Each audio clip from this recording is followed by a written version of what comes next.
Before we begin, a quick and important disclaimer. The following content is provided for educational and entertainment purposes only and does not constitute legal, financial, or professional psychological advice. Divorce laws, custody regulations, and financial obligations vary significantly by state and jurisdiction.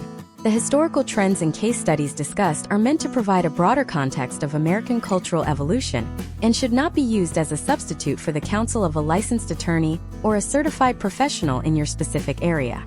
Please conduct your own due diligence and consult with qualified experts before making any life-altering decisions regarding your legal or personal status.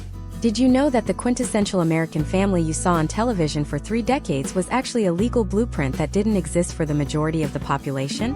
While millions of men were watching Jim Anderson and Father Knows Best solve every family crisis in 22 minutes with a firm hand and a gentle smile, the American legal system was quietly dismantling the very foundations of the traditional family structure. This created a massive disconnect between the cultural expectations men were raised with and the harsh, modern reality of the family court system. We have been sold a version of fatherhood and marriage that hasn't matched the legal reality since 1969. And that gap is where most men lose their footing, their finances, and their families during a divorce. Today we are closing that gap. This is a deep dive masterclass into how television history shaped your expectations of marriage, how the legal landscape shifted while we were all distracted by the sitcom, and the specific historical trends you need to understand to navigate a modern divorce with your sanity and your assets intact.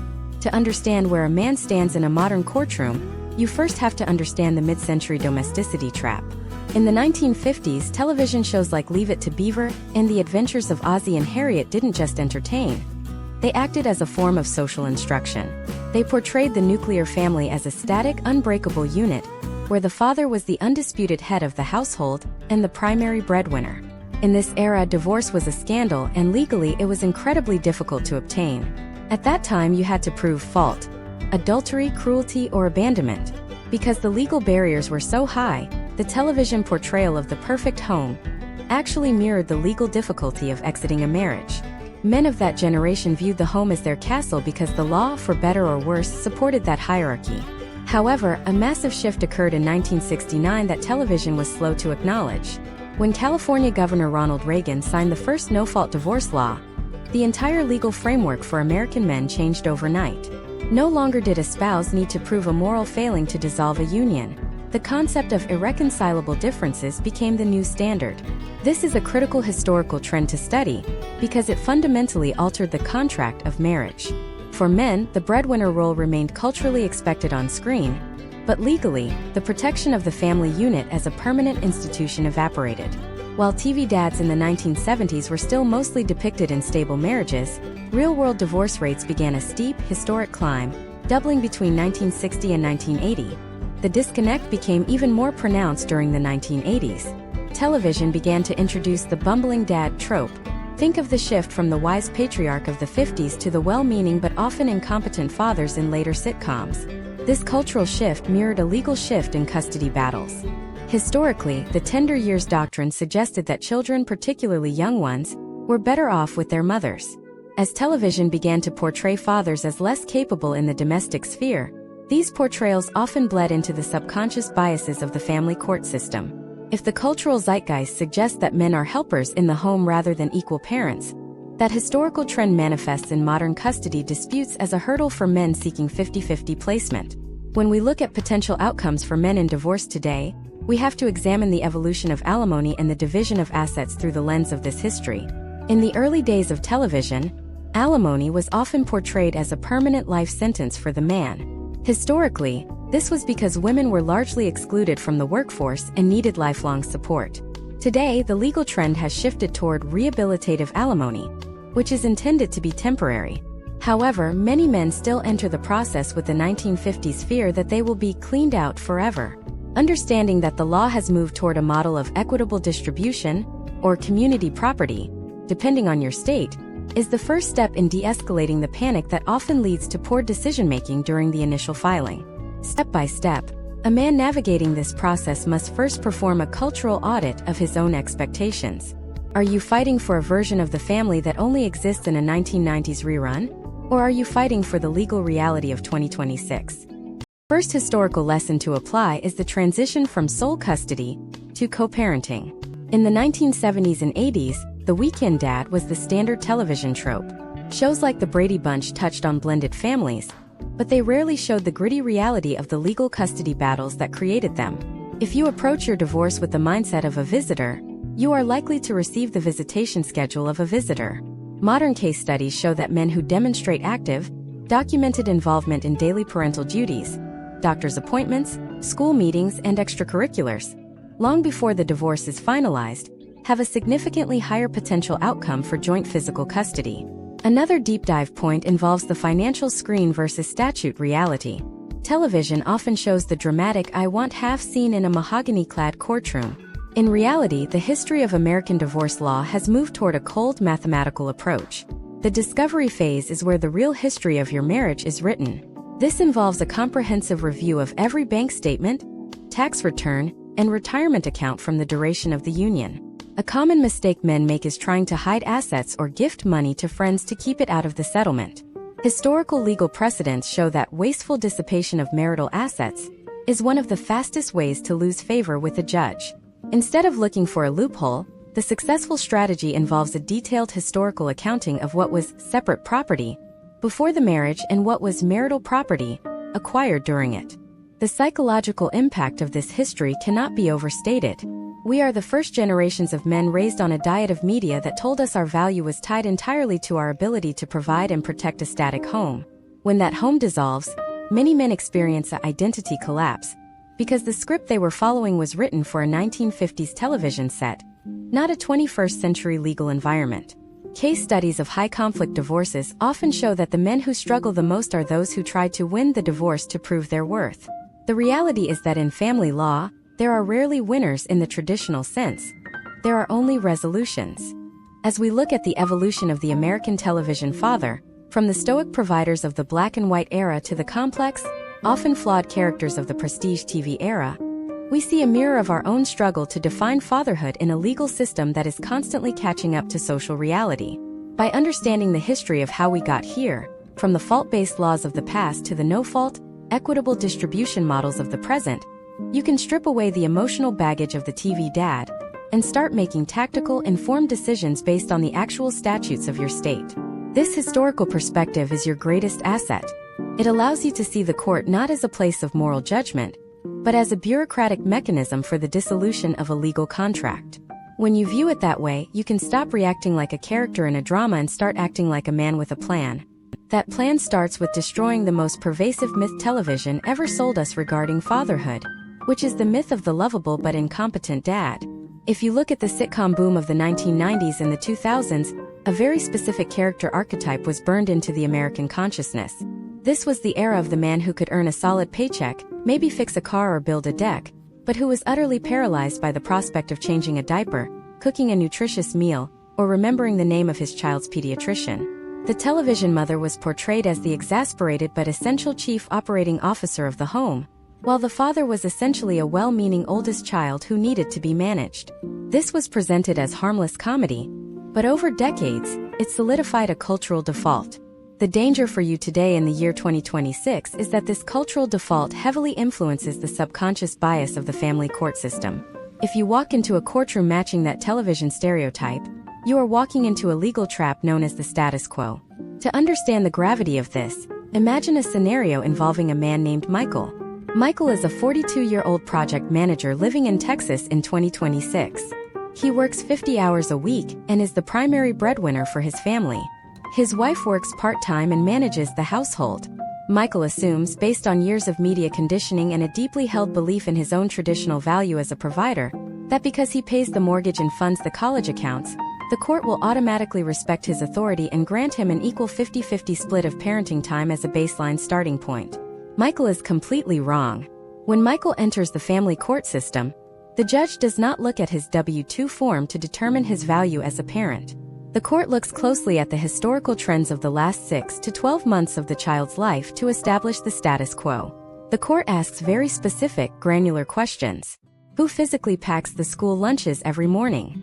Who is the primary contact on file at the elementary school? Who scheduled and attended the last 3 dental appointments?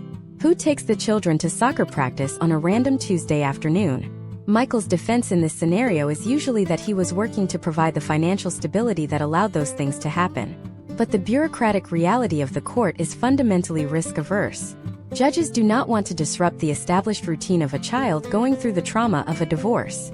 If your established routine matches the sitcom dad who only steps in for weekend fun or discipline, your potential outcomes for custody will likely reflect a minimal visitation schedule, reduced to alternating weekends and a Wednesday dinner. To mitigate this disaster, a man must actively dismantle the bumbling dad narrative long before a divorce petition is ever filed. This requires a step-by-step strategic pivot from passive provider to documented co-parent. Step 1 is the absolute documentation of domestic competence. You must create a verifiable data-backed trail of active parenting. In 2026, courts rely heavily on digital evidence. You need to ensure your name and contact information are equally present on all school, medical, and extracurricular portals. Step 2 involves taking over specific, recurring parental duties. If you have never scheduled a doctor's appointment, you must start doing so, and you must be the one to take the child to that appointment. Step 3 is the psychological shift. You must stop waiting for your spouse to assign you parenting tasks. The court rewards proactive involvement, not reactive obedience. By actively changing the status quo of your household months in advance, you present a case study to the judge of a fully integrated, indispensable caregiver, forcing the legal system to view you as an equal rather than a weekend visitor. The second historical trend we must examine is the shift from scripted sitcoms to the era of high-conflict reality television. Beginning in the 2010s and continuing to the present day, television began to monetize explosive domestic conflict. Audiences were conditioned to view screaming matches, dramatic walkouts, and vicious verbal takedowns as normal components of relationship dissolution. This created a generation of people who believe that the one who yells the loudest or drops the best insult wins the argument. In the legal reality of 2026, mimicking this reality television behavior is legal suicide. Consider a case study of David, a contractor in Florida. During the initial separation phase, David feels betrayed and angry. He channels the dramatic confrontations he has seen normalized on screen and sends a string of vitriolic, emotionally unhinged text messages to his wife late at night. He views this as expressing his righteous indignation. He thinks he is winning the moral argument. What David does not realize is that in the modern discovery process, the digital footprint is permanent and fatal. Opposing counsel does not view those text messages as a dramatic expression of pain. They view them as a golden ticket to establish a narrative of instability. Those texts will be extracted by digital forensics, printed onto stark white paper, highlighted, and read chronologically into the official record.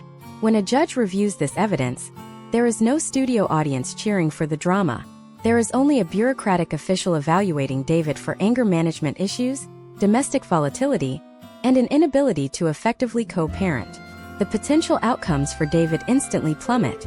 He has handed his spouse's attorney the exact script they need to request supervised visitation, mandatory psychological evaluations, and a heavily skewed financial settlement, simply because he could not separate his emotional reactions from his legal strategy. The step-by-step solution to this digital vulnerability is to treat every single communication with your soon-to-be ex-spouse as a formal corporate memo, drafted to a hostile business stakeholder. In 2026, many family law professionals recommend the strict adoption of the BIFF communication model. BIFF stands for brief, informative, friendly, and firm. If you receive a hostile, emotionally charged message, your response must be devoid of all emotion. It must address only the logistical facts regarding the children or the immediate finances. It must contain no sarcasm, no historical grievances, and no character attacks. By sanitizing your digital footprint, you strip opposing counsel of the ammunition they need to build a character case against you. You force the court to focus purely on the statutory guidelines and the financial spreadsheets, which is exactly where a prepared man wants the battle to be fought. We have to actively unlearn the dramatic, emotional reactions programmed into us by decades of screen time.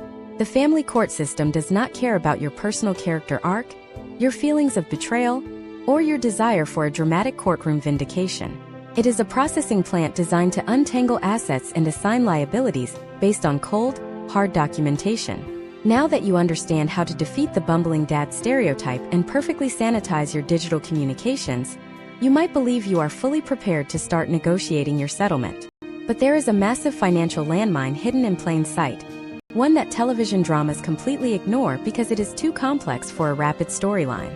It is a highly specific financial maneuver so common in 2026 that it catches almost 80% of men completely off guard during the initial asset division phase, effectively draining their liquid capital and crippling their retirement accounts before the judge even strikes the gavel for the first time.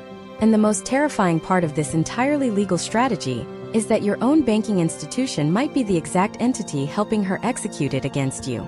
We are talking about the pre-filing joint account liquidation phase. Television dramas have spent 50 years selling us a very specific narrative about financial control during a relationship breakdown. Think of the classic soap opera trope where the wealthy, vindictive husband calls his private banker, freezes the joint credit cards, and leaves his helpless wife stranded at a luxury boutique. This cinematic sequence trained generations of American men to view themselves as the ultimate gatekeepers of the family treasury.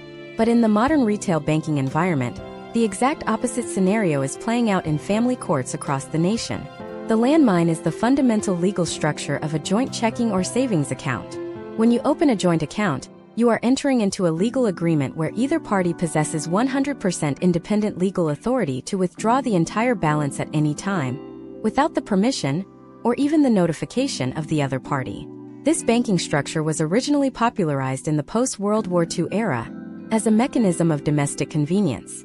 It was designed for a society where one spouse worked in the city and the other needed seamless access to capital for daily household management in the suburbs. Today, that historical convenience is a massive liability. The bank is not an impartial judge in your relationship disputes. They are a private financial institution fulfilling a standardized contractual obligation. If your spouse walks into a branch on a Tuesday morning and requests a cashier's check for the entire balance of your shared life savings, the teller will not call you to verify your marital status. They will simply print the check. Let us look at a case study to understand the devastating potential outcomes of this vulnerability. Imagine if a man named Robert, a senior logistics manager living in Ohio in the year 2026, decides that his marriage is irrevocably broken. Robert wants to do things honorably. He operates under the assumption that the court will eventually divide their assets equitably, perhaps a 50-50 split, as dictated by standard state guidelines. So Robert takes his time. He looks for an apartment, he consults with an attorney, and he plans a respectful conversation with his spouse. But his spouse has already consulted an aggressive legal strategist.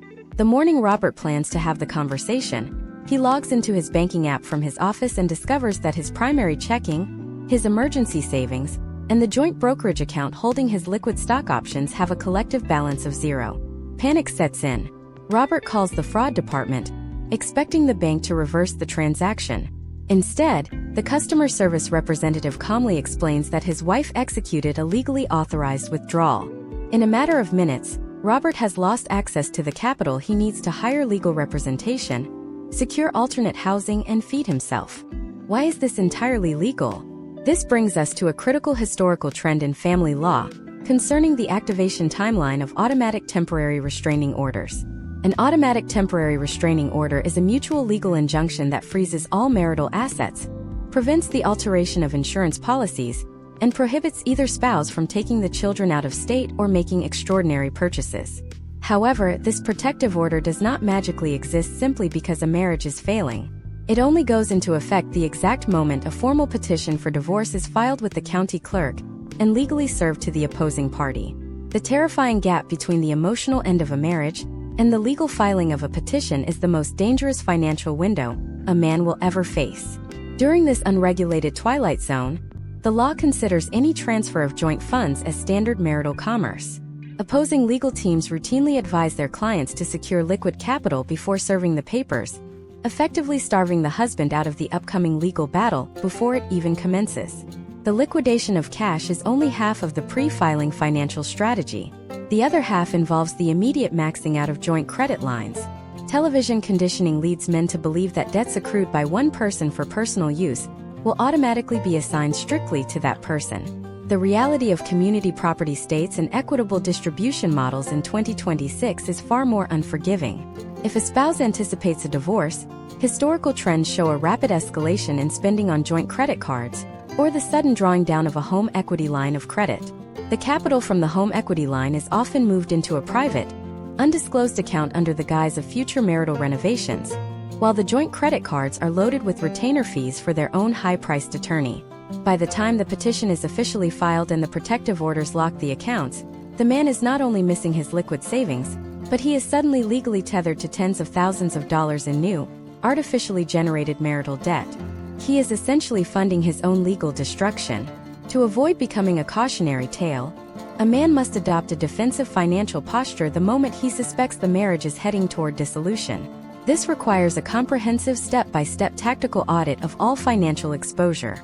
Step 1 is identifying every single account that carries joint liability or joint access. You must deeply understand the legal difference between being an authorized user and a joint account holder. Step 2 involves establishing independent financial hygiene immediately. This does not mean hiding marital assets, which brings severe penalties from the court. It means opening a new, individual account at a completely different banking institution to receive your future direct deposits. Step 3 is the strategic management of existing joint funds. Legal professionals often discuss the concept of preserving the status quo by proactively dividing the liquid funds in half, transferring your 50% to an individual account, and leaving the remaining 50% untouched for ongoing household operations. This action establishes a clear, documented paper trail demonstrating an equitable preservation of marital capital, completely neutralizing the threat of a unilateral bank drain. Step 4 requires locking down joint liabilities. This involves contacting lenders to freeze home equity lines and requesting that joint credit cards be restricted from further purchases, preventing explosive debt accumulation. The psychological barrier preventing men from taking these defensive steps is immense. Society and media have conditioned men to feel profound guilt over taking independent financial action during a marital crisis. We are taught that protecting ourselves is an act of aggression. You must uncouple your emotions from your financial infrastructure. You are managing the orderly dissolution of a partnership, similar to unwinding a small corporation. A corporate executive would never leave the company treasury fully exposed to a departing partner out of a sense of misplaced nostalgia. You must apply that exact same sterile, bureaucratic mindset to your personal finances. By securing your baseline capital, you ensure you have the resources required to hire competent legal representation, maintain a safe environment for your children when they are in your care, and sustain your own physical and mental well-being through a grueling legal process. You have now secured your digital footprint, destroyed the bumbling dad stereotype, and fortified your financial borders against the pre-filing liquidation trap. You are positioned as a stable, prepared, and fully documented participant in the family court system. But just as you prepare to present your logical, spreadsheet-backed case to the judge, you will be forced to walk through a secondary system designed to extract massive amounts of money while completely stripping away your privacy. This is an unregulated shadow industry operating right alongside the family court, utilizing subjective behavioral science to determine if you are mentally fit to be a father. And the terrifying truth is, the professionals running this system do not need a law degree to completely obliterate your custody rights. We are talking about the child custody evaluation process and the appointment of a guardian ad litem or a court-appointed psychological evaluator. For decades, American television conditioning has presented a highly skewed version of these professionals. If you watch family dramas or courtroom procedurals from the late 90s or early 2000s, the social worker or court psychologist is almost universally depicted as a hyper-empathetic truth seeker. They are shown visiting the home, seeing through the deception of a bitter spouse, and delivering a morally perfect recommendation to a wise judge who instantly signs off on it. This media narrative programmed an entire generation of men to view the evaluation process as their ultimate salvation. The assumption is that if you simply sit down with the evaluator, lay all your cards on the table, and explain exactly how unreasonable your ex-spouse is acting, the professional will see your side, vindicate your struggles, and award you joint custody. In the legal landscape of 2026, operating under this television-inspired assumption is one of the most destructive mistakes a man can make. The family court system is currently experiencing a historic backlog. Judges are overseeing thousands of dockets and have mere minutes to dedicate to your specific life. To alleviate this impossible burden, the court routinely outsources the actual fact-finding and custody determination to private mental health professionals or appointed attorneys acting as evaluators. When a judge orders a psychological evaluation, they are essentially handing the keys to your children over to a third-party contractor. Historical trends over the last 20 years show that judges adopt the recommendations of these evaluators in the vast majority of cases. The evaluator submits a final written report, and that document becomes the undisputed gospel of the courtroom. To understand the extreme danger of this subjective gauntlet, imagine if a man named Christopher, a regional sales director living in Michigan in the year 2026, is ordered to undergo a full psychological evaluation during his contested divorce. Christopher considers himself a highly logical, articulate professional. He arrives at the evaluator's office completely unrepresented by counsel for this specific meeting, believing that honesty is his best policy. During the 3-hour interview, the evaluator asks Christopher about the breakdown of the marriage. Christopher, feeling a false sense of therapeutic safety, begins to vent. He details his wife's financial irresponsibility, he complains about her parenting style, and he expresses deep frustration about being isolated from his children during the separation phase. He believes he is building a logical case against her character. However, the evaluator is not a therapist bound by confidentiality working to heal Christopher's trauma. The evaluator is an active investigator building a risk profile. When the final report is submitted to the judge, it does not validate Christopher's frustrations. Instead, it utilizes clinical behavioral science terminology to completely pathologize his normal human anger.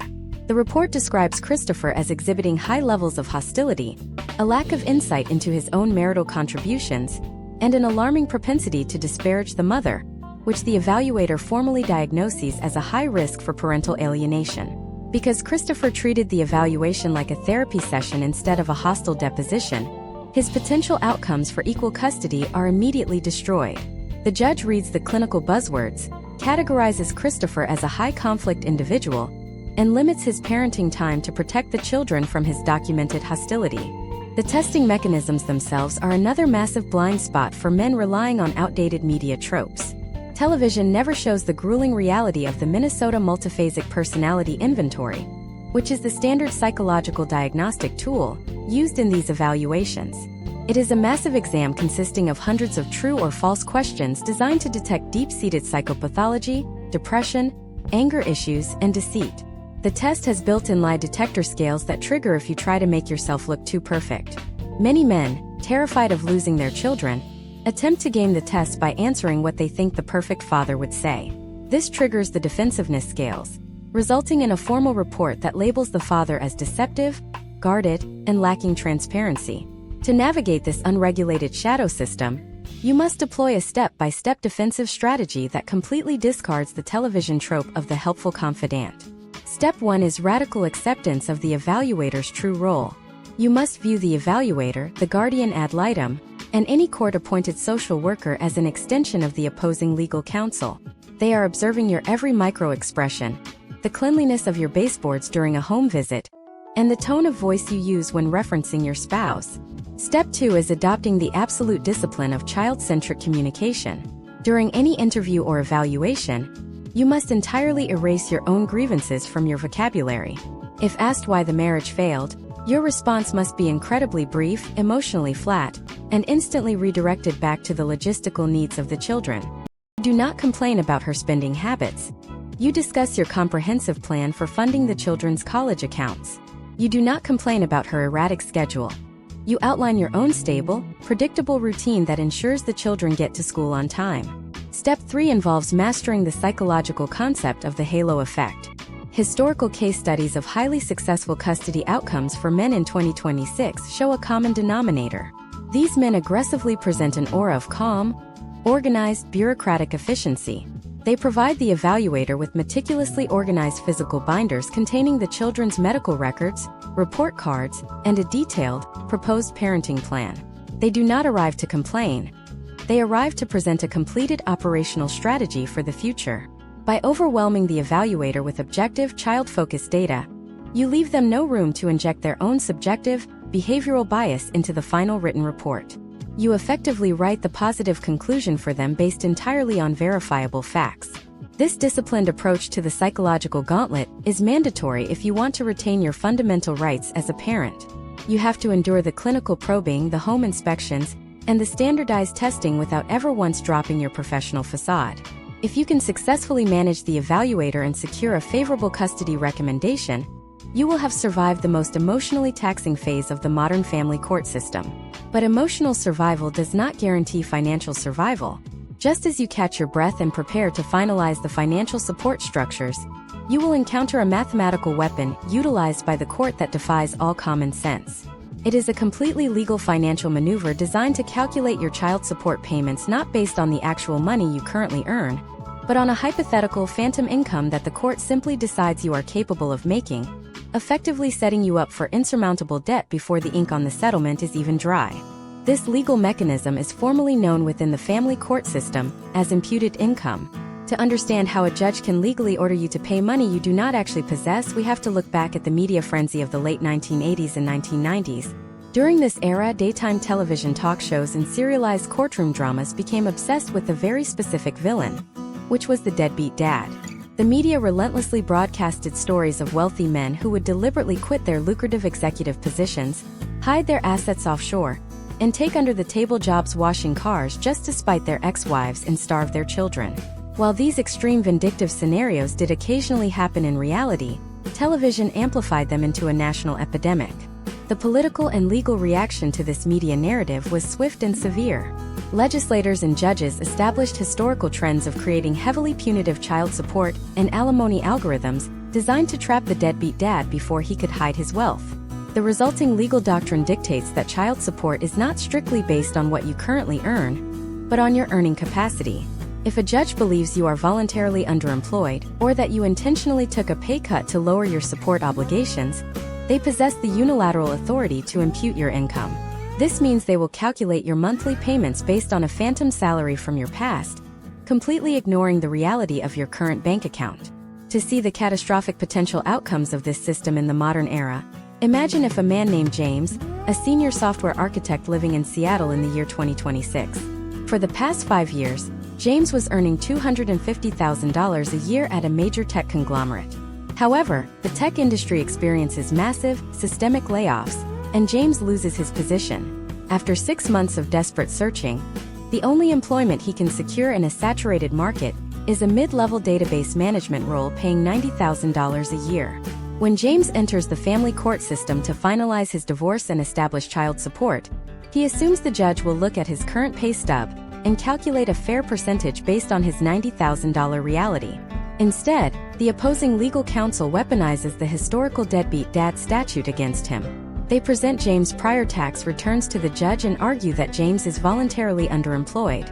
They suggest he took the lower-paying job on purpose to avoid his financial duties to his family. The judge, bound by algorithms designed to maximize child support collection and prevent fraud, agrees with the opposing counsel. The court imputes James' income at his historical high of $250,000. Overnight, James is legally ordered to pay monthly support that equates to 90% of his actual, current take-home pay. If James fails to pay this impossible phantom amount, the state will suspend his driver's license, revoke his passport, garnish his wages, and eventually issue a warrant for his arrest due to civil contempt. He is financially paralyzed by a ghost of his former career. Defeating the imputed income trap requires a proactive, step-by-step strategy that completely removes emotion from the equation and relies entirely on macroeconomic data. Step 1 is the immediate and aggressive documentation of your involuntary termination. You must preserve every corporate email, severance package detail, and company-wide layoff announcement. Step 2 involves creating an overwhelming, irrefutable job search ledger. Most men make the mistake of applying to 10 or 20 jobs and telling the judge they tried their best. In the legal environment of 2026, that is insufficient. You need a meticulously organized spreadsheet containing hundreds of applications, documented networking emails, rejection letters, and interview schedules. You must prove mathematically that you exhausted every possible avenue to maintain your previous income level. Step 3 is the deployment of a vocational evaluation. Instead of waiting for the opposing counsel to demand an evaluation to prove you are lazy, you must preemptively hire an independent vocational expert. This expert conducts a thorough analysis of your skills, your age, your geographic location, and the current 2026 economic realities of your specific industry. The expert will produce a formalized report testifying to the court that your current $90,000 salary is the absolute maximum market value for your skills in the present economy. By introducing expert testimony, You replace the judge's subjective suspicion with objective, undeniable economic data. There is a secondary, highly toxic variation of the imputed income trap that catches men who are desperately trying to be present fathers. We can examine this through a case study involving a man named Marcus, a regional logistics director in Chicago. Marcus routinely traveled 4 days a week for his corporate job. When the divorce begins, Marcus realizes that his travel schedule will completely destroy his potential outcomes for securing 50-50 shared physical custody. To be a present father, Marcus makes the honorable sacrifice. He steps down from his director role and accepts a local, non-traveling management position that pays 40% less, but allows him to pick his children up from school every day. Marcus falls into the ultimate double bind of modern family law. Society and modern television programming demand that he be a fully involved, emotionally available co-parent.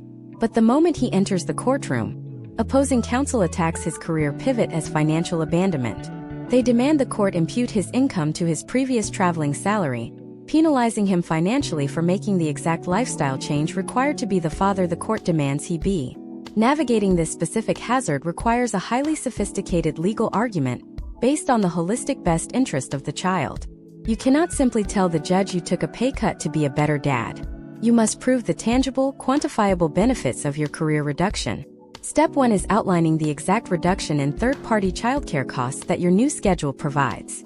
Step 2 is documenting the direct positive impact your presence has on the children's daily stability, such as improved academic tracking and uninterrupted extracurricular participation. You must construct a narrative that shows the court your lower income actually provides a higher quality of life and greater overall stability for the children than a higher income completely absorbed by nannies and absent parenting. By mastering the defense against imputed income, you protect your future earnings from being hijacked by outdated legal assumptions. You ensure that your financial obligations are grounded in your actual reality, not a punitive fantasy. You have now established your custody baseline, sanitized your communication, protected your liquid assets, survived the psychological evaluation, and secured a mathematically fair income assessment. You are finally ready to breathe a sigh of relief and negotiate the final terms of your freedom. But right as you lower your defenses and prepare to sign the paperwork, you come home on a Friday afternoon to find a notice taped to your front door. It is a legal mechanism so powerful and so easily weaponized that it instantly strips you of your home, your children, and your constitutional rights in less than 60 seconds, all based on a single unverified sentence whispered to a magistrate behind closed doors. We are discussing the ex parte temporary restraining order, often referred to in the legal community as a kick-out order.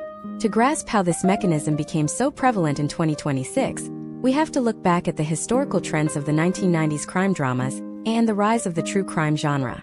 Television during this period focused heavily on the failure of the legal system to protect victims before a crime occurred.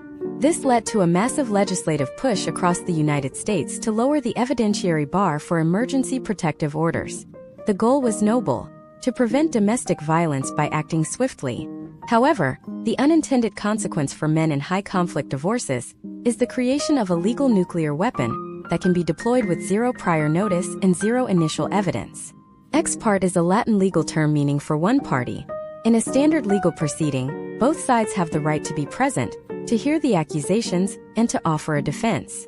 An ex parte hearing bypasses this fundamental constitutional right of due process. It allows one spouse to go to a judge or a magistrate in a private session without you even knowing the meeting is happening. If they testify that they have a reasonable fear of imminent harm, or that there has been a history of domestic friction, the judge can sign an order that takes effect immediately. This order typically grants the filing spouse exclusive use of the marital residence and temporary sole custody of the children, while legally barring you from coming within 500 feet of your own front door. To understand the terrifying speed of this process, imagine a case study involving a man named Thomas, a civil engineer in Virginia in the year 2026. Thomas believes he is in the middle of a standard, albeit tense, negotiation over the family home. One Tuesday afternoon, as he is finishing a project at his office, 2 sheriff deputies arrive. They do not come to ask questions or to hear his side of the story. They hand him a folder containing an ex parte order. The order states that Thomas has 20 minutes to return to his home under police escort, gather a single suitcase of clothing and personal essentials, and vacate the premises indefinitely. Thomas has committed no crime. He has no history of violence. He He has never been arrested. But because a single affidavit was filed claiming he has a volatile temper, his entire life has been dismantled by the state before he has even had the chance to call an attorney. The historical trend here is the weaponization of the silver bullet strategy. In family law circles, this refers to using an emergency order to establish a new status quo. As we discussed in earlier parts of this masterclass, the court is incredibly resistant to changing a child's living situation once it is established. By using an ex parte order to remove the father from the home, the filing spouse creates a new reality where they are the primary caregiver, and the father is an outsider. Even if Thomas eventually gets his day in court 3 weeks later, proves the allegations were exaggerated or entirely false, the damage is already done. The children have spent 21 days in a home without him, and the court is now hesitant to flip the script back to 50-50 custody because it would be too disruptive. The potential outcomes for a man who is served with an ex parte order depend entirely on his reaction in the first 60 seconds. Most men, fueled by the righteous indignation they see in television protagonists, react with shock, loud protests, or attempts to argue with the officers. In the real world of 2026, this is a fatal mistake. The deputies are not there to adjudicate the truth. They are there to enforce a signed judicial order. Any resistance, any raising of the voice, or any refusal to comply is documented in the officer's report. This report is then used in the follow-up hearing as proof that the father is indeed volatile, and that the protective order was necessary. The step-by-step defensive strategy for surviving a kick-out order requires a level of stoicism that is rarely portrayed on screen. Step 1 is absolute silent compliance. You must treat the serving officers with extreme professional courtesy. Step 2 is the tactical pack. You are not just grabbing clothes, you are grabbing your digital life. You must secure your laptop, your external hard drives, your passport, and any original paper documents related to your finances that we discussed in Part 3. If you leave your primary computer or your financial files in the house, you may not see them again for months, and they could be subject to tampering or destruction. Step 3 is the immediate implementation of a digital firewall. Once you are out of the house, you must resist the urge to send a single text message or make a single phone call to your spouse asking for an explanation. In 2026, any communication after a protective order is served can be classified as a violation of that order, which is a criminal offense. You must immediately contact a high-stakes family law litigator who specializes in vacated orders. Your goal is not to wait for the scheduled hearing in 3 weeks. Your goal is to file an emergency motion to vacate or modify the order within 48 hours, citing a lack of evidence or a violation of procedural rights. We must also address the historical shift in how the court views the home itself. Television has taught us that a man's home is his castle, and that property rights are sacrosanct.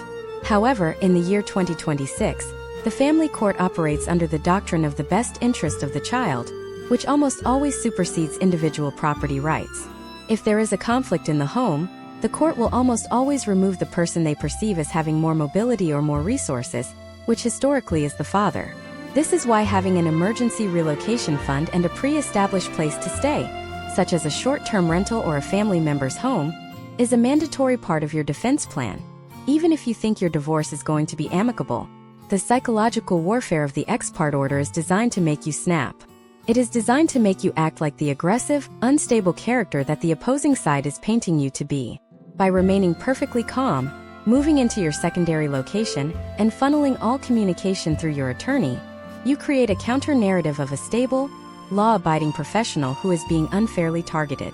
When you finally do get your day in court, the judge will see a man who complied with the law under extreme duress, which significantly increases your potential outcomes for having the order dismissed and your custody rights restored. You have survived the most aggressive legal maneuver in the arsenal of family law. You are out of the house, but you are still standing, you have your documents, and you are prepared for the fight. But as you prepare to walk into that courtroom to reclaim your life, you need to understand that the rules of evidence have changed. The modern courtroom in 2026 is no longer just about what you said or what she said. It has become a battlefield of passive surveillance and AI-driven data analysis that can turn a 5-second video clip from your doorbell camera into a life sentence of supervised visitation. And there is one specific piece of technology sitting in your pocket right now that is likely recording the very evidence that will be used to keep you away from your children for the next decade. We are discussing the rise of the digital panopticon in family law, specifically the weaponization of the ubiquitous smartphone and the smart home ecosystem. To understand how we arrived at this level of surveillance, we must look at the historical evolution of private investigation in American media. In the mid-20th century, television shows like Perry Mason or Magnum PI portrayed private investigators as gritty professionals who had to physically follow a subject, snap photos with a long lens camera, and manually record conversations on bulky tape machines. This created a cultural belief that to be watched, someone had to be physically present. Most men in 2026 still operate under this outdated psychological shield, believing that if they are alone in their car or their living room, their privacy is absolute. The reality of the modern legal landscape has completely inverted this concept. We have moved from a world where evidence had to be hunted to a world where evidence is passively harvested. Your smartphone is not just a communication device. In the context of a high-stakes divorce, it is a mobile forensic lab working for the opposition. Historical trends show that digital evidence is now present in over 90% of contested divorce filings. This includes GPS location history, biometric health data, and the ambient recording capabilities of virtual assistants. Imagine a case study involving a man named Brian, a pharmaceutical representative in Pennsylvania. Brian is a fitness enthusiast and wears a high-end smartwatch that tracks his heart rate, sleep cycles, and exact geographical coordinates every minute of the day. During a custody dispute, Brian claims to be a stable, home-focused father who spends his evenings resting and preparing for the next day's parenting duties. However, the opposing counsel subpoenas his wearable data. They present a heat map to the court showing that on 3 separate occasions when he claimed to be at home, his GPS coordinates placed him at a local sports bar until 2 in the morning. They further use his heart rate data to suggest a pattern of physiological stress and late-night activity that contradicts his testimony of being a sober, rested caregiver. Brian believed he was just tracking his steps. The court saw a data-backed profile of a dishonest narrator. The smart home is the second tier of this surveillance trap. In 2026, the average American household is equipped with doorbell cameras, smart speakers, and even appliances with built-in microphones. Television has conditioned us to see these as features of a convenient, futuristic lifestyle. In a divorce, they are state witnesses. Imagine a scenario where a man named Kevin gets into a heated, but non-violent verbal argument with his spouse in the kitchen. He does not realize the smart speaker on the counter has a feature that saves short clips of audio when it hears loud noises or specific trigger words. His spouse does not need to record him on her phone. She simply downloads the cloud history of the smart device. A 30-second clip of Kevin sounding frustrated and raising his voice, stripped of all context, is played in open court. The judge does not see the 2 hours of provocation that preceded it. The judge only hears the aggressive tone of a man who appears to be out of control. To survive this digital dragnet, you must implement a step-by-step protocol of technical hygiene. Step 1 is the immediate audit of all shared cloud accounts. If you share an Apple ID, a Google account, or a family password manager, your spouse has real-time access to your search history, your location, and your private notes. You must legally and transparently migrate to independent, encrypted accounts. Step 2 is the physical lockdown of your hardware. This involves changing all biometric logins and ensuring that your devices do not automatically sync with any shared home computers or tablets. Step 3 is the most difficult. You must assume that you are being recorded 24 hours a day. Whether you are in your driveway, in a grocery store parking lot, or sitting in your own living room, you must behave as if a judge is sitting right next to you. The historical shift here is the move from hearsay to objective metadata. In the old days of television courtrooms, a witness would testify that the husband was a heavy drinker, and the husband would deny it. It was a matter of credibility. In 2026, the witness does not need to testify. The attorney simply presents the husband's credit card statements showing 3 years of automated subscriptions to alcohol delivery services, cross-referenced with the smart fridge logs that track the frequency of door openings after midnight. This metadata creates a digital twin of your life that is often far more convincing to a judge than any spoken testimony. Step by step, you must also manage the metadata of your children. In 2026, many parents use tracking apps or smartwatches for their kids for safety. During a divorce, these are often used as tools for parental stalking. If you take your children to a park or a friend's house, and your spouse is monitoring their location in real time, they may show up unannounced to create a scene or document who you are with. You must work with your attorney to establish clear digital boundaries in the temporary parenting plan, specifically regarding the use of GPS tracking during the other parent's time. Failure to address this early allows the other party to maintain a digital tether to your every move, effectively extending their control over your life long after you have moved out. The psychological toll of living under this level of scrutiny is immense. Many men become paranoid, which ironically makes them look more suspicious in the eyes of a court psychologist. The goal of the opposition is often to bait you into a reaction that can be captured digitally. They want you to send that one angry email, they want you to lose your temper on the doorbell camera, and they want you to slip up in your location history. By understanding the technology, you take the power away from the device. You move from a state of paranoia to a state of tactical awareness. You use the digital environment to your advantage by ensuring that every piece of data you generate, from your banking apps to your fitness trackers, reflects a man who is disciplined, consistent, and beyond reproach. This level of technological preparedness is your armor. But the battle for your future is not just fought with data. It is also fought with the very language used to describe your role in the family. While you are busy securing your cloud accounts and sanitizing your smart home, there is a subtle but powerful linguistic shift occurring in the legal paperwork.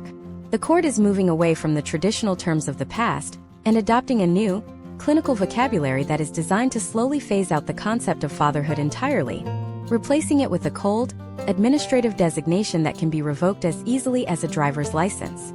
If you do not know how to speak this new language, you will find yourself legally classified as a secondary participant in your own children's lives, even if you win the custody battle. And the most dangerous part of this linguistic trap is that it is being disguised as a way to make the process more friendly and less adversarial. This linguistic evolution is a byproduct of the therapeutic model of law that began to take root in the United States in the late 1990s. If you look at the historical trends of family sitcoms from the early 2000s like According to Jim or Everybody Loves Raymond, the conflict was centered on the word custody. It was a winner-take-all battle for the title of the primary parent. However, as we moved into the 2010s and 2020s, the legal system underwent a massive rebranding effort. The word custody was largely replaced in several states by the term parental responsibilities, and visitation was swapped out for parenting time. On the surface, this was presented as a way to reduce the adversarial nature of divorce and focus on the child. But for men in the year 2026, this shift in vocabulary often functions as a psychological and legal demotion. When you use the word custody, it implies a possessive, protected right. When you use the phrase parenting time, the law begins to treat your relationship with your child like a series of scheduled appointments. This is the administrative trap. To understand the gravity of this, imagine a case study involving a man named Brandon, an aerospace engineer in Colorado. Brandon is fighting for what he calls 50-50 custody. In his mind, this means he is an equal sovereign over his children's lives. However, his final decree in 2026 does not use the word custody at all. It classifies him as the non-residential parent and gives him designated parenting time. 2 years later, Brandon wants to sign his son up for a specific competitive swimming league. The mother disagrees, because Brandon is labeled as having parenting time, but is not the residential parent for school purposes. He discovers that the fine print of the administrative language gives the other parent the tie-breaking authority on all extracurricular and educational decisions. Brandon thought he won an equal split, but because he didn't understand the clinical vocabulary, he actually signed away his right to have a meaningful vote in his son's development. He has become a glorified babysitter with a court order. The historical trend here is the transition from a parent to a service provider. In the 1950s television model, the father was the head of the household. In the 1980s, he was the provider. In the 2020s, the legal system increasingly views him as a resource. This is why the language of the joint parenting plan is the most important document you will ever read. Step 3 involves the specific language of the residency for school purposes. Even in a 50-50 split, the state usually requires one address to be designated for school registration. In 2026, this designation often carries hidden weight in future relocation battles.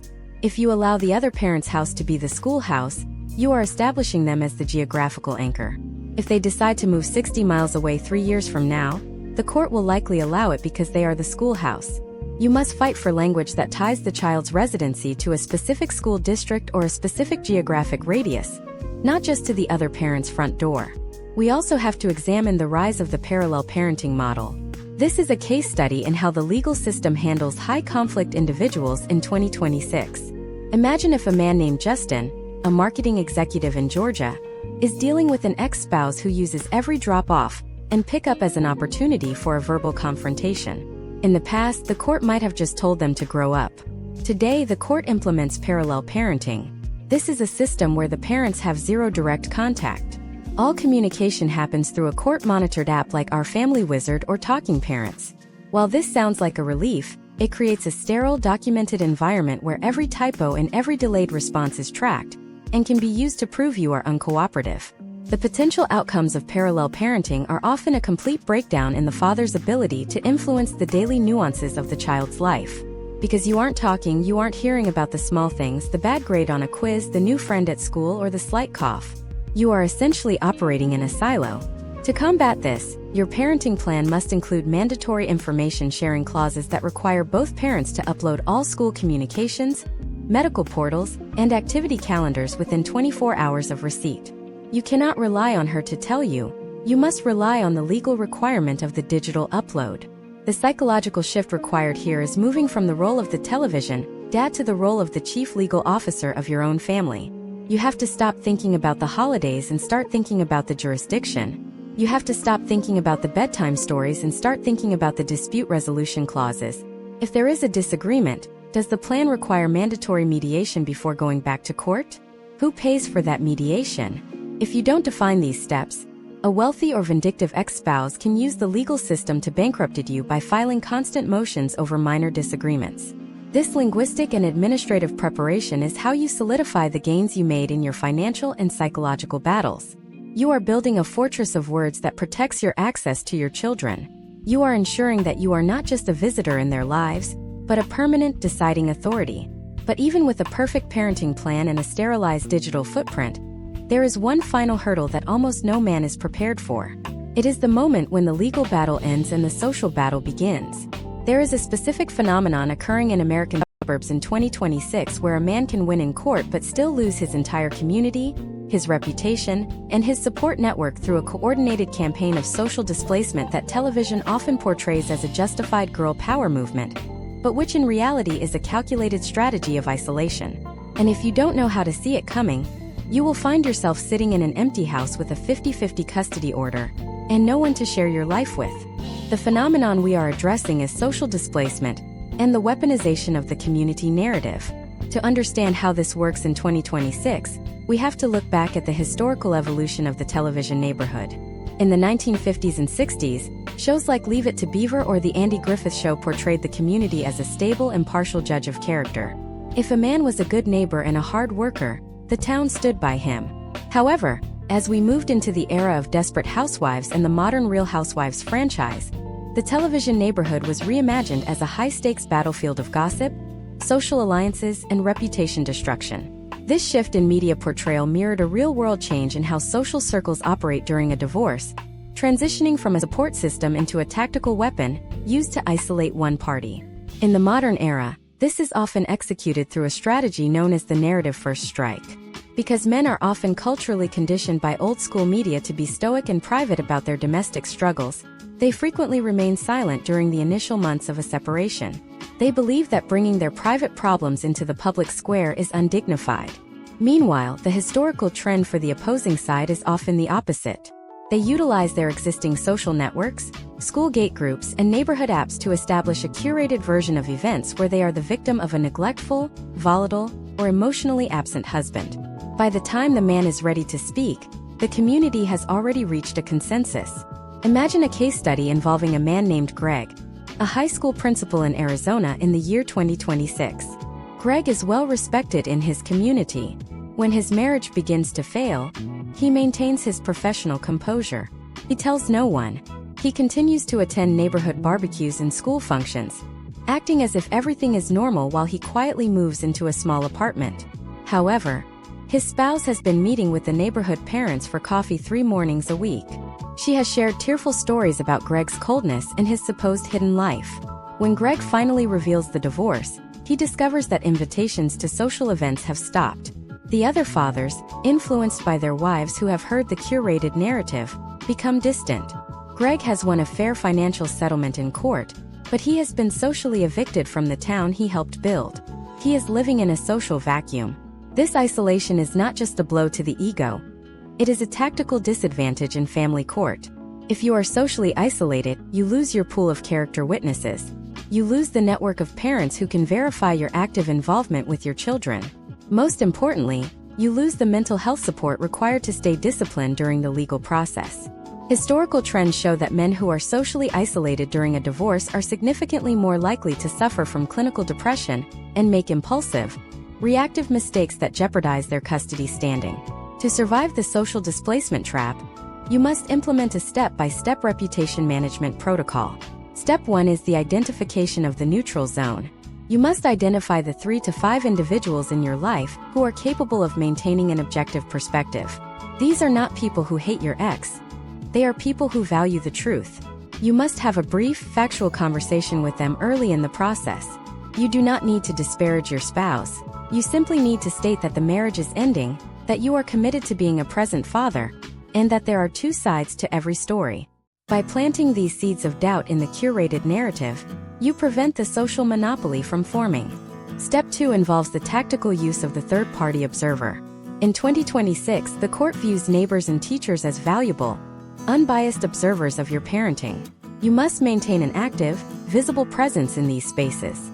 If you are at the park with your children, make sure you are seen engaging with them, not just sitting on a bench on your phone.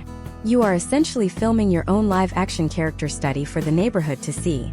When the curated narrative of the neglectful father reaches these observers, their own eyes will contradict the gossip. This creates a cognitive dissonance that protects your reputation. Step 3 is the digital social audit. You must go through every social media platform and neighborhood app like Nextdoor. Historical data suggests that many men are blindsided by posts that do not mention them by name, but use specific code words to imply bad behavior. You must resist the urge to comment or defend yourself in these public forums.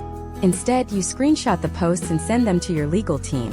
In 2026, many judges are increasingly willing to issue non-disparagement orders that include social media. If your spouse is using the neighborhood app to poison your reputation, a judge can order them to stop or face financial sanctions. We must also discuss the case of the vanishing friends. There is a common scenario where the couple's shared friends feel they must pick a side. Imagine if a man named Ryan, a financial analyst in North Carolina, finds that his best friend from college, who is married to his wife's best friend, has stopped returning his calls. This is the collateral damage of social displacement. You must accept that a percentage of your social circle will be lost. The mistake men make is trying to chase these people and convince them of the truth. This makes you look desperate and unstable. The step-by-step solution is to pivot your energy into building a new, independent support network. This includes joining fathers' rights groups, hobby clubs, or professional organizations where you are seen only as the man you are today, not the character in someone else's divorce drama. This social fortification is the final layer of your defense. You have secured your finances, your digital footprint, your psychological profile, and your legal standing. By securing your social reputation, you ensure that once the legal dust settles, you actually have a community to return to. You are preventing the opposing side from winning the war of public opinion while you were busy winning the war of the courtroom. You have navigated the most complex and dangerous legal and social minefields that a man can face in 2026.